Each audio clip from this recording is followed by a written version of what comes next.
புனித சூசையப்பர் வழியில் நடந்த புதுமை. உண்மை சம்பவம். 5வது புதுமை. இஸ்பானிய நாட்டில் உயர்ந்த குலத்தில் புனித அவிலா தெரசம்மாள் பிறந்தார். அவளது 18 வயதில் துறவற சபையில் சேர்ந்தாள். மடத்தில் இருக்கும்போது குறைவான சாப்பாடு, அதிகமான ஜெபம், தவம் இவற்றால் உடல் மெலிந்தார். மருந்தினை மாற்றி சாப்பிட்டதால் 4 நாட்கள் எந்த உணர்ச்சியுமின்றி இருந்தார். அவள் இறந்துவிட்டாள் என குருக்கள் அவஸ்தை திருப்பலி நிறைவேற்றி அடக்கம் செய்ய குழியும் வெட்டப்பட்டது. பின்னர் அவளுக்கு உணர்வு இருப்பது கண்டுபிடிக்கப்பட்டது. எனினும் அவரது உடல் உறுப்புகள் சரிவர இயங்காமல் இருந்தது. அத்தோடு உடல் உறுப்புகள் அனைத்திலும் பயங்கரமான வலி இருந்தது.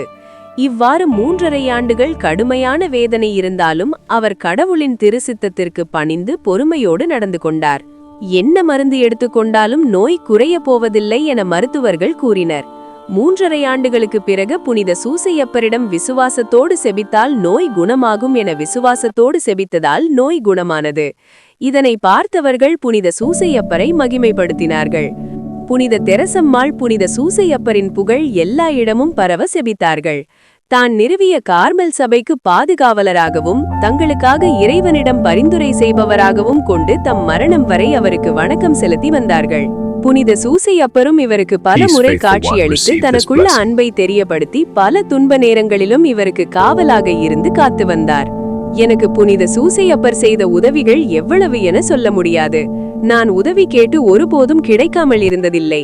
தூயவர்கள் அவர்களது பக்தர்கள் உதவி கேட்கும் போதெல்லாம் உதவி வழங்கும்படியான சிறப்பான ஆற்றல் பெற்றிருக்கிறார்கள்.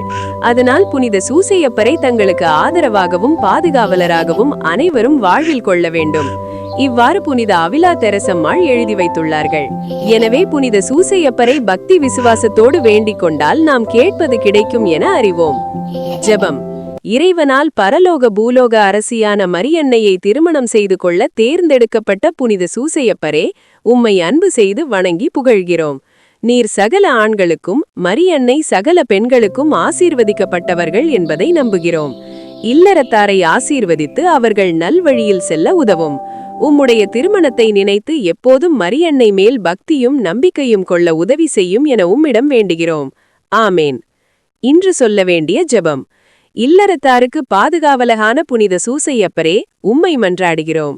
இல்லறத்தாருக்கு முன்மாதிரியான புனித சூசையப்பரே, உம்மை மன்றாடுகிறோம்.